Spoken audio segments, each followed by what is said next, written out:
This is the After Party, live with Kim McAllister. Pick a couch, grab a drink, and settle into the conversation.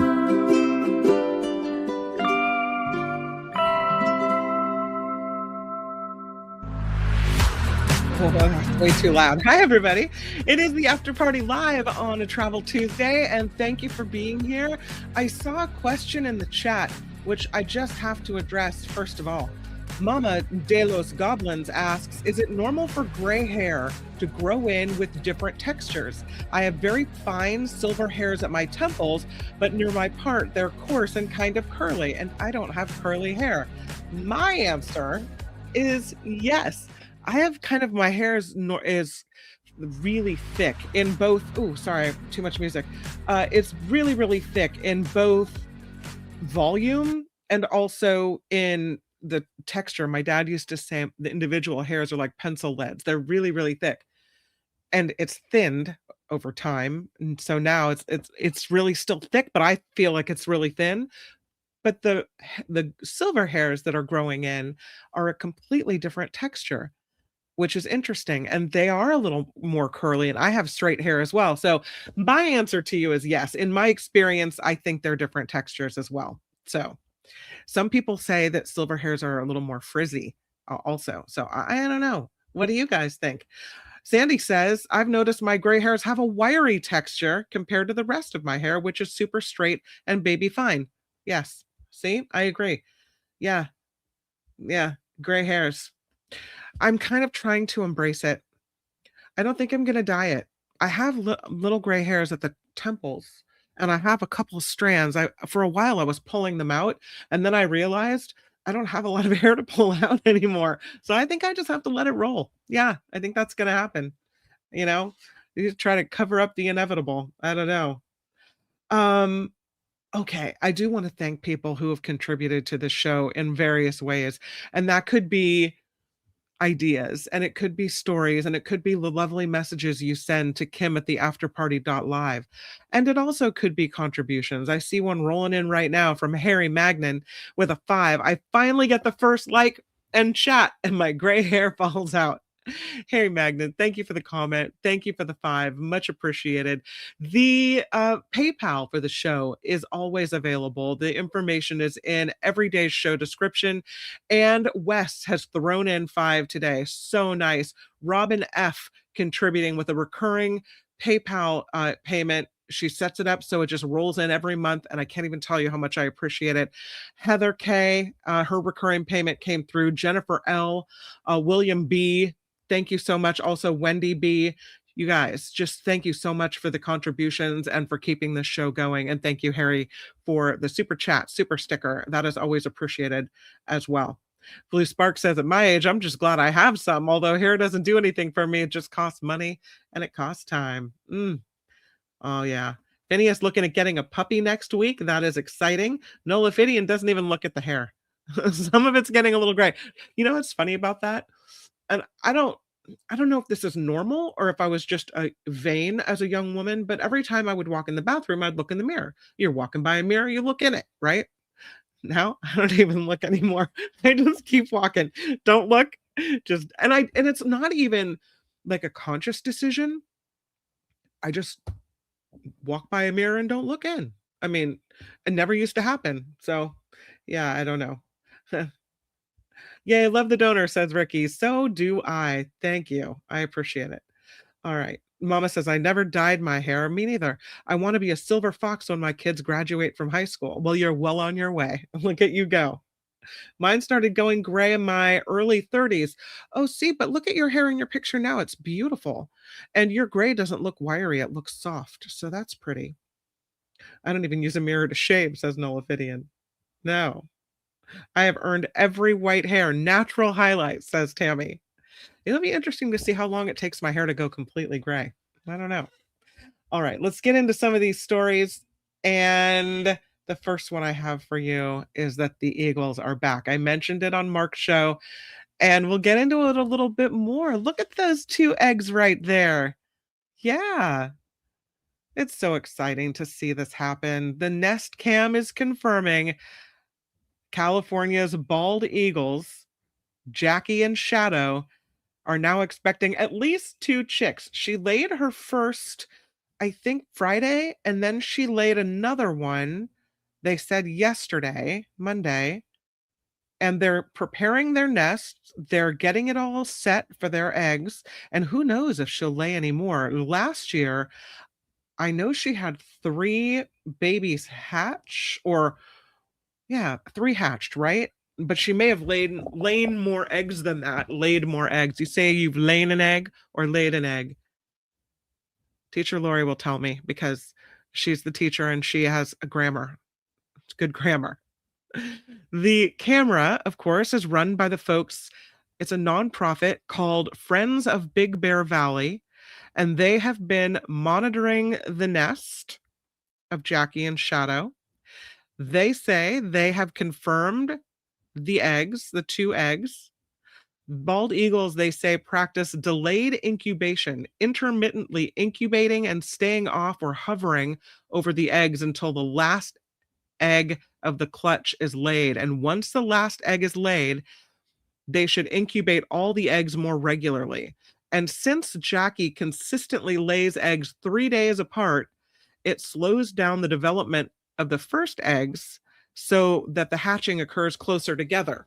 The eaglets will be closer in size. They'll all have a better chance of survival. That is how it works. And I want to see the live cam to see if they're out there. Pardon me for coughing. Oh, look at it's amazing. Okay, I have to show you the live cam today because they're out there doing their bald eagle thing. Here it is. This is from Friends of Big Bear Valley. They provide us joy every year. And there is the picture. Look at that. There it is, just hanging out in the nest. They picked a great perch. Look at that view. And she's sitting on at least 2 right now. So what, if she lays eggs every 3 days and she laid one yesterday, probably Thursday, we may see another egg in the nest? No. How peaceful is that? Just beautiful. So that is what is happening in Big Bear Valley. And of course, on this show, we'll monitor the eagle nest cam and the happenings in the eagle's nest. Look at her go, watching her stretch and move and the wind blow her feathers. We say her, I think that's Jackie. Who knows? Maybe it's Shadow. Looks like she's getting up, or it's getting up. Maybe just stretching the legs. What a beautiful picture. I keep delaying, thinking she's going to do something. Oh, there. You got a little side shot there of her. All right. Well, we'll keep monitoring. We'll keep checking in to see what's happening with the nest and what's going on, and to see how many eggs come out this year. The year before last, eggs were laid, but they never hatched. They were kind of duds, so it didn't work out for her. But last year, then 3 hatched, and then I think 1 fell from the nest and 2 remained, Sunny and Gizmo. So wonderful. I know, I could just watch that all day. But we move on. Let us move now to the ice crystals. We talked about ice in various forms yesterday. I saw some close-ups of icicles, and then today I saw this story. I'm fascinated because researchers have discovered a new phase of ice by squeezing water between diamonds. They call it XXI. Ice XXI. What was that, 21? Ice appeared at room temperature in the lab, may have similar density to ice on distant moons in our solar system. So a new form of ice. So we know there's different forms of H2O. We've got water, we've got ice, slush. This is frozen water, but in a different way. The water molecules arranging themselves into many different types or phases within various ice structures. There are more than 20 of these phases. The most recently discovered, created under extreme pressure, allowing water to turn to ice at room temperature. Researchers at the KTH Roll Institute of Technology in Sweden say the behavior of water under pressure may seem fantastical compared with the familiar liquid in our drinking glasses, but the discoveries show the landscape of the phases of water contains hidden valleys that are accessible via dynamic pathways. So familiar ice represents a small fraction of frozen water's forms. Researchers have created the rest in labs because the phases don't occur naturally, on Earth anyway. This according to Scientific American. But some of them might exist on other cosmic bodies. So that is why researchers are investigating the strange ways that ice can arrange itself. Understanding the formation and transition pathways of the diverse H2O phases is of high interest in high pressure physics and the search for life in space and on icy moons. They've been looking at this for more than a century.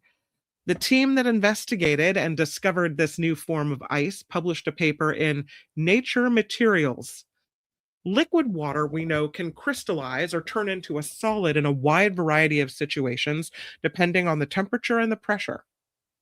So, water at room temperature turns into ice 6 when it experiences pressure higher than 0.96 gigapascals, or GPa.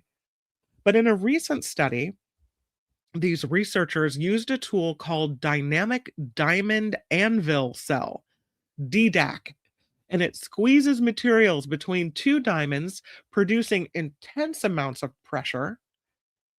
The DDAC created this super compressed water, which stayed at liquid room temperature despite the high pressure of more than 2 gigapascals. As it compressed and decompressed the water, the researchers documented the water's crystallization with X-ray lasers, and it captured an image 1 million times per second. They discovered a number of complex crystallization pathways they hadn't known existed at room temperature before. They found the water transitioned through a new ice phase on its way to crystallizing as ice 6. They said looking at things at very, very fast rates allows us to observe weird and wonderful phenomena. Ice crystal structure consists of repeating unit cells, and in the case of ice 21, the unit cell is notably large and intricate, looking like a rectangular prism with a square-shaped base. On Earth, it seems to be just a fleeting appearance in lab experiments so far, but the density of ice 21 is comparable to the high-pressure ice layers inside the icy moons of Jupiter and Saturn, according to the lead author of the study, a researcher at the Korea Research Institute of Standards and Science, who says this discovery could provide new clues for exploring the origins of life under extreme conditions in space. So a new form of ice. That's cool. Ice XX1. I'm going to the chat because I know you'll correct me on the way I've pronounced things. My dad used to go out, says Tammy, and turn on the lawn sprinkler when it was going to reach freezing temps, our own Florida ice storm in the backyard, and it was so pretty. That's really cool. I love that. Oh, there's a mountain lion. Yeah, we know. That's good. Jim Shields, listening to the Moody Blues. Love it. Nice. Looks like goose down. It looks really cool, doesn't it? Look at the little feathers on the tips of the ice structure. Yeah. I love this story. This is a story about a rescue. Neighbors using a paddleboard to rescue a man who fell through the ice, which I think is a very inventive and unique use of the paddleboard, because if you break through, as long as you're steady, you're not going into the drink, right? There's video of this as well, and I have it to show you. Let me see if I can bring it. Here it is. It's Saturday morning on Michigan Lake quickly turned into a life or death situation. I was in the house and I thought I could hear somebody yelling for help. But you know, I had the TV on, but anyways, I shut the TV off, I'm listening. I heard someone yelling for help. So then I came outside, because I couldn't see him. Michael Mossman has lived on Michigan Lake for 19 years. On Saturday, he saw a fisherman in need. So Mossman called 911 and grabbed a paddleboard. I proceeded out by him and he was very coherent and he says, I'll be okay. And then I just went out there towards him. Neighbors captured on video Mossman and others used the paddleboard to reach the fisherman. That's one of the biggest things about Wisconsin and the people that live here is that we are always willing to help other people. Michigan Fire Captain Mike Borkert says the conditions on this lake can change fast and be deceptive. The first and most important thing to keep in mind is that no ice is ever 100% safe. So you always have to plan for the worst case scenario if you're going to go out on the ice. Mossman says this isn't the first time he's helped rescue someone on the lake. He wants everyone to be safe on the ice. Stay off of this end because it's really iffy. It changes by the day. This ice rescue is a reminder that ice conditions can change quickly and for everyone to use caution before venturing out. Reporting in Waterford, meteorologist Gina Rucchia, WISN 12 News. But super smart to use the paddleboard, I thought, and pull the person and then put them on the board and haul them to safety. Clearly, the man lives on the lake and has a lot of experience doing these things. And it might not have ended up well. Perhaps could have ended up in a much worse situation. It's my way, awkwardly, of transitioning to this story. This is about cremation, and it turns out that more of us, more Americans, I think we might not all be Americans. There may be some of us from other countries here. I know sometimes we have cranky charcoal from across the pond. But 80% of Americans may opt for cremation by the year 2045. Because of rising costs and shifting beliefs and even concerns about the environment, casket burials are on the decline. You know what's interesting about that? I'll bet you that the cost of cremation will rise because the funeral homes won't be making as much money off of caskets anymore. Yeah, the National Funeral Directors Association says cremation is by far the more popular option compared to traditional burial methods. They're estimating that about currently 63% of all funerary requests were for cremation in 2025 compared to about 31% for casket burials. No indication that the shift will level off anytime soon. They think by 2045, as many as 80% of bodies in the United States will be cremated instead of interred in the ground. Seems like everyone in my family prefers cremation. I don't know about you, and I know that in some religions, it's thought better of to be buried in the ground instead of cremated. So there's that piece of it as well. No single reason explains the shifting preferences. It's probably this combination of factors: the evolution of religious beliefs, environmental concerns, and then money. It's cheaper to be cremated, right? In 2023, the NFDA, that is the National Funeral Directors Association, estimated the average cost of a casket burial with accompanying viewing and memorial service to be about $8,300. I've heard it's a lot more expensive than that. The median cost the same year for cremation by itself, $2,750. Similar to the continued rise in cremation numbers, inflation issues will almost assuredly keep prices rising for both options in the coming years. Of course it will.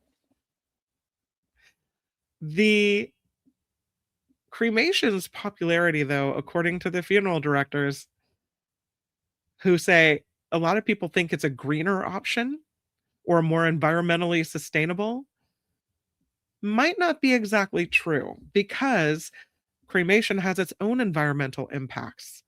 That really high temperatures required to reduce a human body to ash is achieved using either natural gas or oil-fueled flames. And aside from the emissions, the CO2 emissions, the fires also release mercury because of dental fillings and other things. So I don't know. There's, though, growing interest in alternatives to cremation. There's something called aquamation. I don't know if you've heard of it.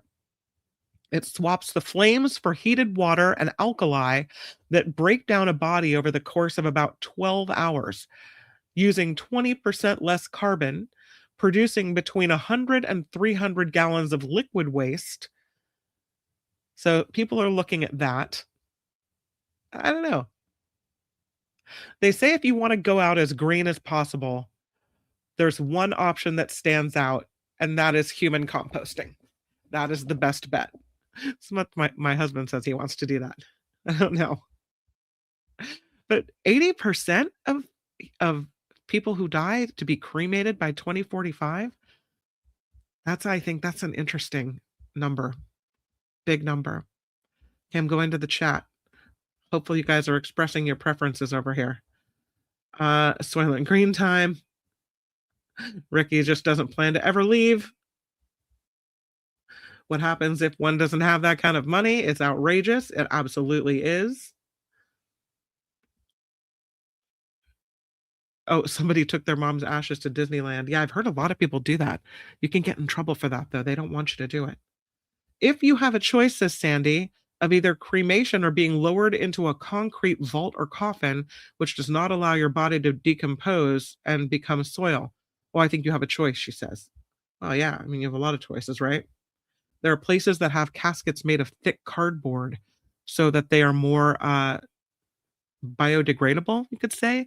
There's a cemetery in Mill Valley, the Green Cemetery, that you're just wrapped in a white shroud of this organic material instead of a coffin, so that you can more easily, go back into the food chain. Yeah. Jim says, I'm fine with them lighting me on fire after I'm gone. It's okay. Cemeteries are land intensive, says Nullifidian. It's a big waste of everything just to be buried in a box, says Blue Spark. Cremate me and throw what's left somewhere. Better yet, use me to feed something at the zoo. Yeah, you can. In Mill Valley, they have the Green Cemetery. Tammy says, my parents are waiting for the rapture underground. I might be the first in my family to be cremated. Yvonne says, put 3 grandparents' partial ashes in our back garden. A house will probably be for sale in March or April. Shh. See, that's the thing. And I don't necessarily like leaving the ashes on a mantle, because then when you die, the ashes of your grandparents get passed down to people who never knew them, maybe, right? And so then they just there's this floating family ashes. Went to a memorial service over the weekend, which was really, really nice. And my mom leaned over and said, I don't want any of this done when I go. You don't want a service and nothing? I said, you know that it's not for you. The service is for the people you leave behind. I mean, you're probably not sitting up in heaven watching it all.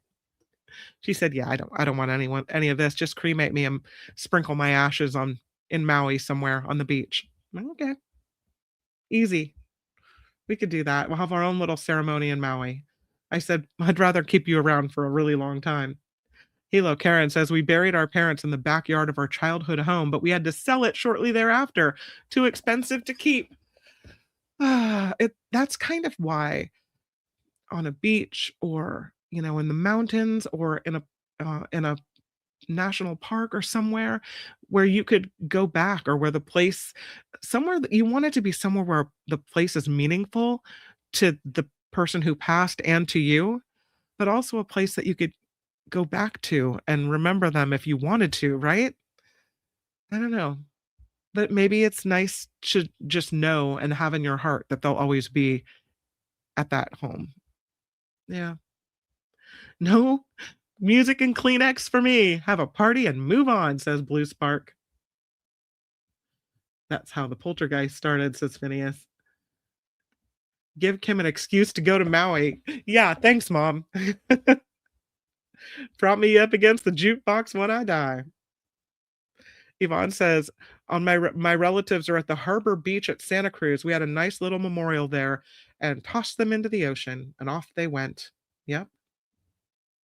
Yeah.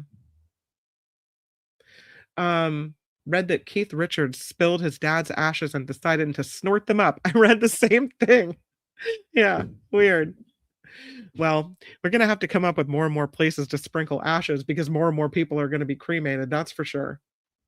Let's do the lotto of the day. This is a bouquet of lottery tickets given as a birthday gift. You know, you go, you pick all the most colorful ones and you arrange them into a fancy little bouquet. You give the lottery tickets to the birthday girl. This happened in Ohio. This woman named Wendy said her best friend, Carrie, gave her a bouquet of 60 Ohio lottery scratch-off tickets at her birthday party. One of them, a $2 cash explosion cash word, turned out to be worth 20 grand. Happy birthday, Wendy.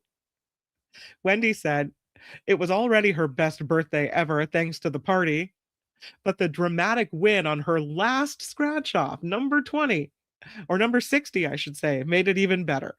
She's now planning to use her 20 grand to pay off her credit card and take Carrie on a girls' trip, and that's how you do it. Happy birthday indeed. I have a story about a dramatic story about a roof cave-in. This happened in Oklahoma, and it was all caught on camera. It happened at a hotel. Water started pouring into a dining area at the Embassy Suites in Norman, Oklahoma. Apparently, the lights started to flood, and people started to scatter. No injuries, but I think it was caught on camera. See if we can play the video for you. I think I can. I have it. This woman says she told her husband, "You need to move. This water is coming down, like coming down fast and coming down now." Take a look. An Embassy Suites hotel lobby ceiling collapsed due to water flooding from burst pipes. Video of that collapse went viral on social media after several people captured this scary situation on their cell phones. Fox 25's Rob Hagan live at the Embassy Suites with a look at that experience for them. Rob. Wendy, the Burrow family came to town for their son's wrestling tournament and stayed at this Embassy Suites here in Norman. Now it's a family breakfast they'll never forget. Panic, shouting, and flooding filled the Embassy Suites lobby in Norman on Saturday morning, turning a complimentary breakfast into a scary situation. Oh, man. The lights start to like flood down, and I'm like, oh my gosh. I'm like, Tony, you need to move. And we all just scatter. We better move, Tony. We better move. Rachel Burrow, her husband, and her 15-year-old son drove from Sapulpa to stay at the hotel so they could see their boy compete in the Oklahoma State Wrestling Tournament next door. They were eating breakfast where the ceiling caved in.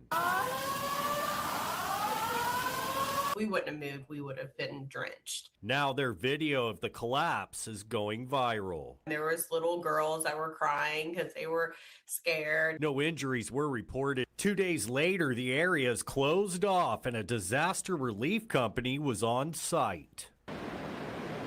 A hotel guest on Monday reported staff told him the fire suppression system froze and burst. I'm sure it was like the fire suspension line that was frozen. And I don't know if that had anything to do with the drinks being frozen up or that area being cold, but it was a little craziness. Burrow says the only communication she received since the incident is a text message from Embassy Suites asking about her stay. She didn't give them 5 stars. Just be aware of your surroundings. That way you're not sitting there and, playing on your phone or have your headphones on and not being aware. And then something happens and, you get a ceiling collapse on your head. Yeah. Now I reached out to So Embassy Suites. nobody injured in this particular case. Everybody walks away okay. But what dramatic footage of that? That's crazy. We did a story recently on the After Party Live about the development of some type of keratin toothpaste that's supposed to be miraculously able to protect teeth. And I'm kind of waiting to see if anything comes on the market from that. But this is a new whitening powder that supposedly activates with your toothbrush and may repair damaged enamel and improve your oral microbiome as well. I'm all for protecting the teeth. The most popular whitening products today are gels, strips, rinses that'll use peroxide and bleach your teeth, which I don't think is very good for your teeth. It can destroy staining molecules and eventually erode your tooth enamel. And over time, if you keep using that stuff, it can make it easier to stain again and cause long-term dental health problems. So a lot of the things on the market today that'll whiten your teeth are not necessarily good for your teeth. It's a study published in the journal ACS Nano. I haven't heard of the journal, but researchers at the Chinese Academy of Sciences say they've developed this solution that not only will whiten your teeth, but will repair your teeth. And instead of using harsh chemicals like bleach or peroxide, the new method relies on vibrations. So they swapped peroxide for this new ceramic powder creation. They call it BSCT. It's made using a heated solution of strontium and calcium ions, as well as barium titanate. And if shaken quickly enough, like with an electric toothbrush, the mixture generates a tiny electric field through what's called the piezoelectric effect. Usually associated with guitar amplification and electric cigarette lighters, piezoelectricity also creates this chemical reaction similar to peroxide bleach. So they artificially stained human teeth with coffee and tea, and then they applied the powder, the BSCT, and they saw visible whitening after 4 hours of using an electric toothbrush. So I don't think they used the electric toothbrush for 4 hours, but they used it, and 4 hours later, they saw a difference. Oh, they say by 12 hours of brushing, the teeth were nearly 50% whiter than control teeth brushed with saline. Maybe they did brush for 4 hours straight. Not only that, but the BSCT regenerated damaged dentin and enamel thanks to healing deposits of barium, calcium, and strontium layered on top of the teeth. Researchers said they brushed teeth of rodents for 1 minute a day over 4 weeks and then measured their oral microbiome. And they discovered the powder killed common mouth bacteria and reduced inflammation. Well, that could be a big deal. So they haven't incorporated this powder into an actual toothpaste yet. They're still experimenting and they're looking at different combinations of it. But they think that this could be a really big alternative to whitening products, which are really harsh and could soon be on the market. So I guess over time, your teeth will be whiter and more protected. I can't see you standing in the bathroom brushing your teeth for 4 hours straight, but who knows? Maybe 5 minutes is doable. 5 minutes at a time, and you get it whiter and whiter and whiter. Oh, here's a story. This one will turn your beloved family photo into a scent memory. There's an AI-driven scent memory machine. It'll look at a picture that you feed it, and it will turn that into a fragrance. For some people, the smell connotes a memory, right? This is the MIT Media Lab, and they've developed a prototype using generative AI to interpret and distill the contents of a photograph into a fragrance. They call it their scent memory machine. It's an anemoia device consisting of 3 parts arranged vertically.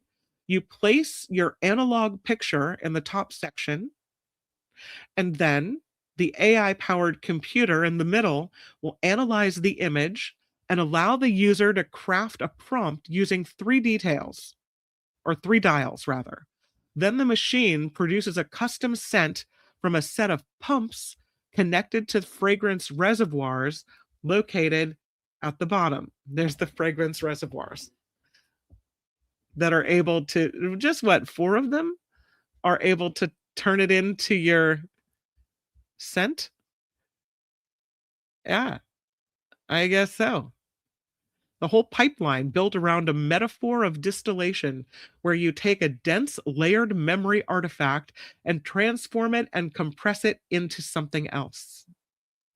It's taking an interest in a particular branch of nostalgia called anemoia, which can be described as nostalgia for a time you've never experienced. The anemoia device can supposedly turn any photographic memory into a scent.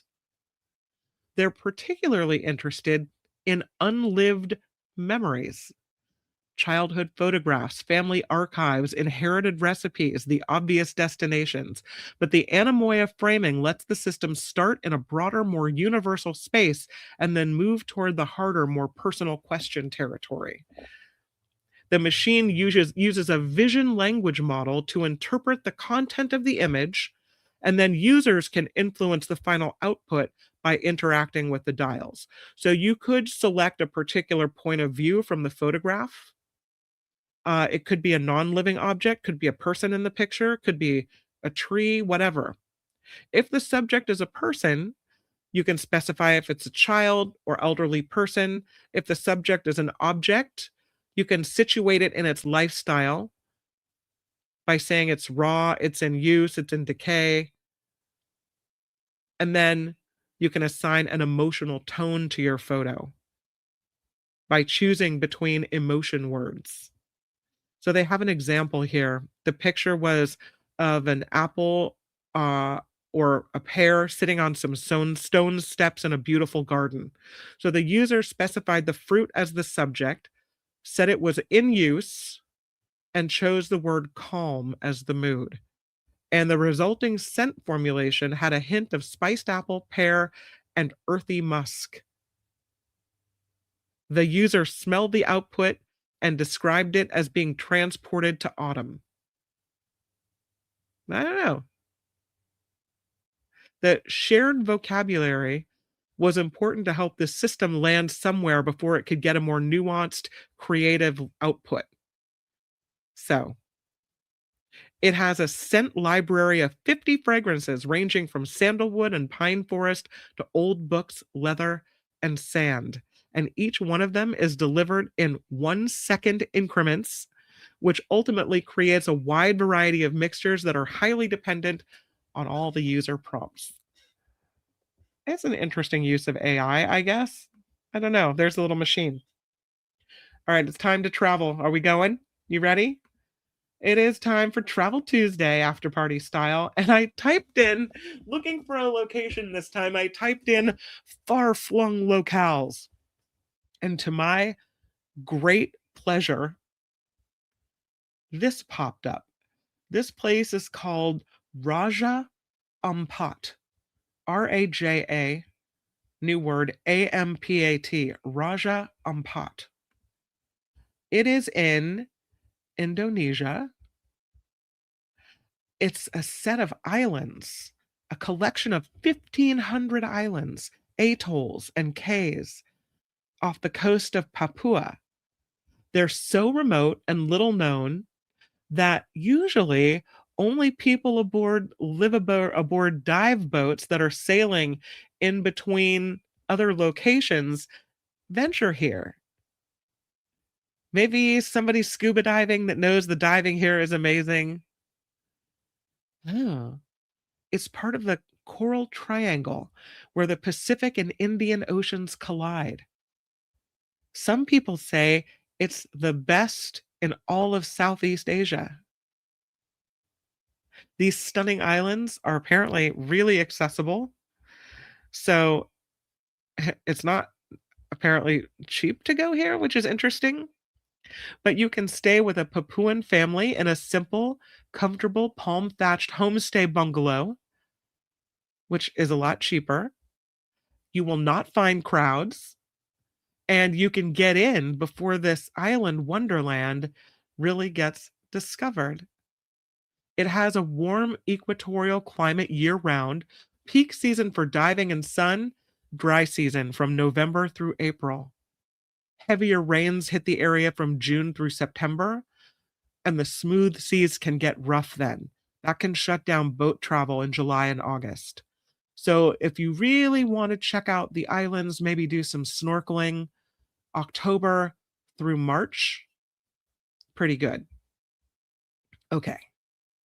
They say if you're booked on a live aboard boat or you're staying at a dive resort here, the tour packages are usually from 5 to 14 days. But they say you should probably plan on staying at least a week.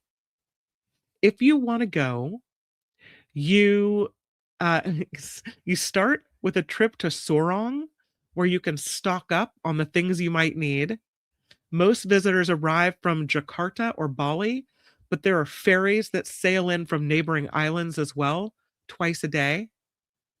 And all independent visitors have to pay the Raja Ampat Marine Park fee. It's about $43, and the Raja Ampat visitor entry ticket charge of $18.50. That makes more than 1 million rupiah, which can be paid in cash or credit at the Wasai Harbor.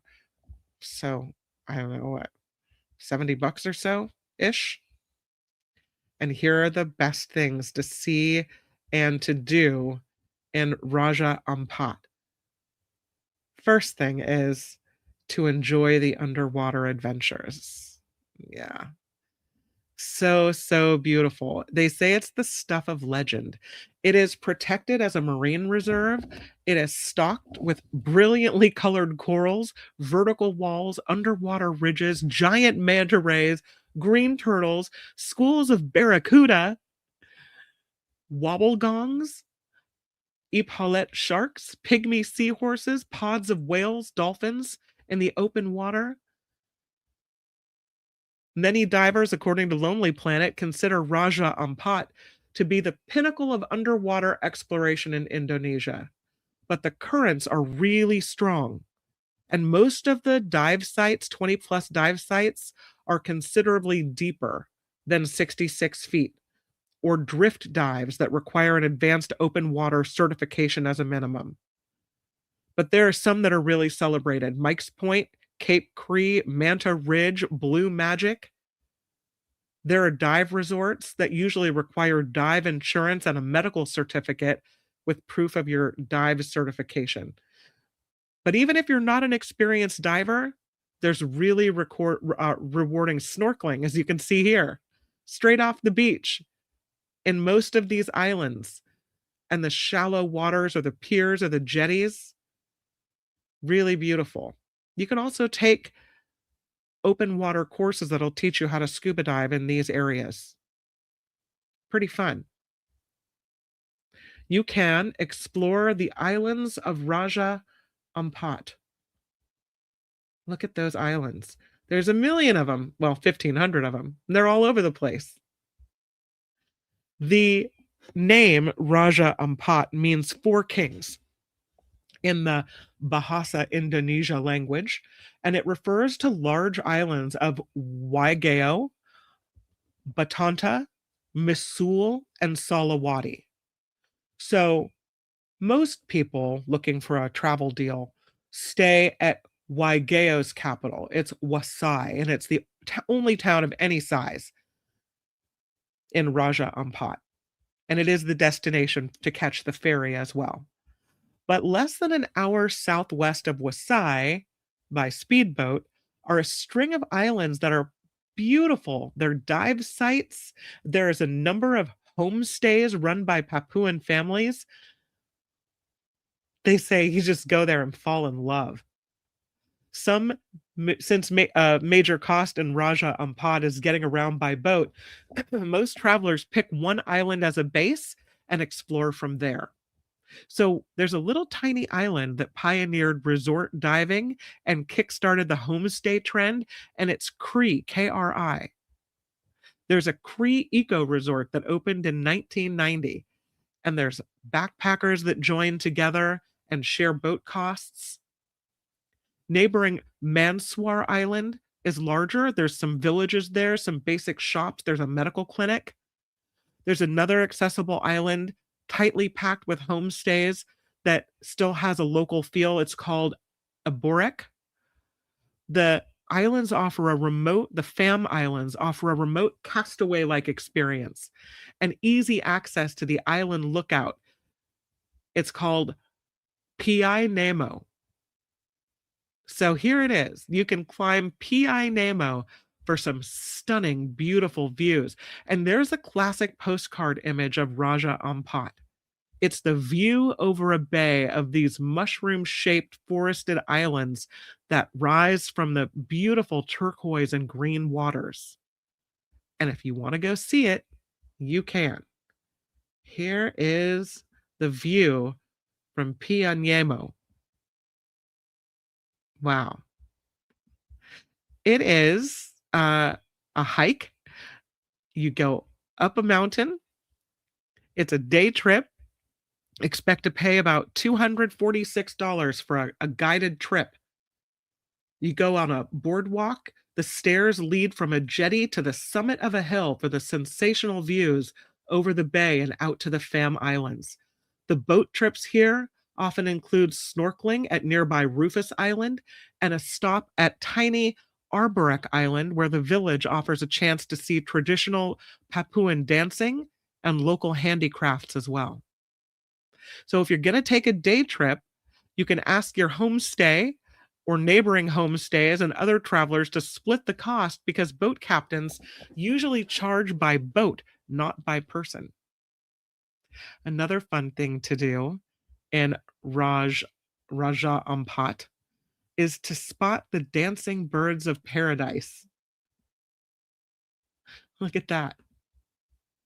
Waigeo Island is the easiest place to see the courtship going on with the exotic birds of paradise. They're called Wilson's birds of paradise. They are red, black, yellow.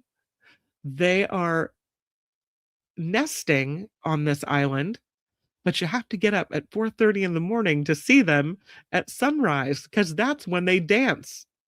There are local guides that'll charge you under $10 for a tour. Most local guest houses can arrange trips, and you can go on a little journey to see these amazing Wilson's birds of paradise dancing and doing their mating ritual. How cool is that bird? As mentioned, you could also stay with a Papuan family. Many have houses right on the ocean. There are family-run homestays on several islands: Kri, Arborek, Gam, Waigeo, the more remote islands of Batanta or FAM. It's not luxury. It is, in most cases, beachfront. The homestay is very simple, made of bamboo, timber, palm, thatch bungalows.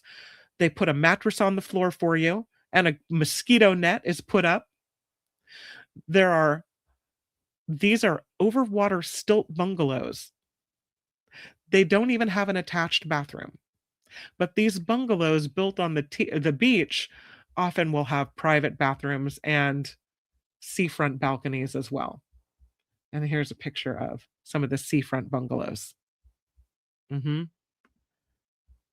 Yeah. The experience said to be a really interesting introduction into island life, where children play in the shallows, dogs come out to meet you, the communal meal times bring guests from all over the world that you can meet, from divers who spent the day in the water and are all raggedy, to host families serving steaming plates of rice, vegetables, and fresh caught fish. Not a lot of nightlife going on here, just some local palm wine or Kingfisher beer. Homestay prices start from $31 a night, includes 3 meals. You pay the same, not double. Solo travelers pay the same. In season, prices rise to about $49 a night. How lovely that people welcome you into their homes and communities and all the interesting people you can meet. One thing they say is if you're going to Raja Ampat, you have to bring plenty of cash because there's only one ATM. It's in Wasai and no locals accept credit cards. So you've got to bring wads of cash with you. Electricity at homestays provided by diesel generators, but only between dusk and 11 p.m. That's when you have to charge up your phone, otherwise, done. Stonefish, stingrays, and sea urchins are on the sandy seabed, so you've got to wear reef shoes or fins if you're snorkeling or swimming. They've got a cell phone network that works pretty well on the island, but the Wi-Fi is pretty limited, especially to the dive resorts. And budget, they say, is a relative concept in Raja Ampat. You could stay in a 4-star hotel in Sorong for the same price as a homestay on the islands. So that's Raja Ampat. Have you ever heard of it? Because I had not. And it now goes on my bucket list. There it is. In a little bungalow on the ocean. Raja Ampat. To snorkel, to hike up for amazing, beautiful views of all these 1,500 islands, to see the birds of paradise, to meet the people of the area. Oh, wonderful. And that, my friends, is Travel Tuesday. I hope you learned about a new place that you didn't know about. $49, do they think we're made of money? Come on. With 3 meals, that's cheap. I know. Phineas says diving makes you really thirsty. I don't think they call them poo-poo platters. That's Polynesian, right? This is different. Yeah. I wonder what the airfare is.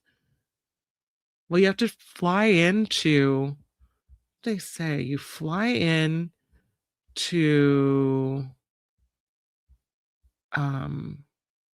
to Jakarta or Bali, and then you have to take a ferry and head to the islands, or you could go to a different island and take a ferry from Maluku or Sulawesi.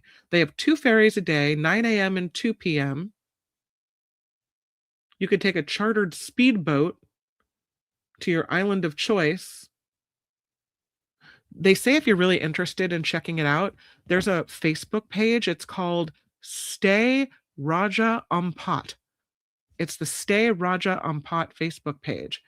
You can check it out for all kinds of really cool tips. It's a traveler's forum. So, yeah, and you have to purchase the visitor entry ticket and the marine park entry ticket. So there's little costs here and there, but still very inexpensive, I think. Boat sharing is the way to go. Yeah. So check it out. Stay Raja Ampat Travelers Forum. You just type in Facebook, Stay Raja Ampat, if you really want to go. I mean, we kind of went together, but wow, what a great place to check out. Absolutely. All right, everybody. That is the After Party Live. I thank again Harry Magnan for the contribution to the After Party Live, throwing in a $5. Much appreciated. The show needs it to continue. As a matter of fact, I was just looking at a $40 bill I got for putting the show on podcast, where you can access it in sound form only. But this show so heavily relies on video and pictures that I wonder if I should keep doing it. Please let me know if you really want the show on podcast form, or if I should just keep doing it on YouTube. If you do want it, email me, kim@theafterparty.live, and I'll keep paying that fee and keep putting it up every day. But I just wonder if, since the show is so heavily relying on pictures and videos and such, if you get the same pleasure out of it. I don't know. $5 from Wes, Robin F, Heather K, Jennifer L, William and Wendy B. Thank you so much for your recent contributions via PayPal. You guys are super awesome. And thank you for joining me for Travel Tuesday. I will see you tomorrow on The Mark Thompson Show, where we have John Rothman and Belinda Weymouth and Tom Hartman as well. So it's going to be a really good show. And then, of course, tomorrow we'll look for some waterfalls. And as always, you're more than welcome to message me. Kim at theafterparty.live is how to get a hold of me. All right. Until we meet again, make it a great rest of your day. Bye. The After Party Live would like to thank the following contributors and viewers like you.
She did not. I bet it's gorgeous gray. I bet it's silvery and glimmery.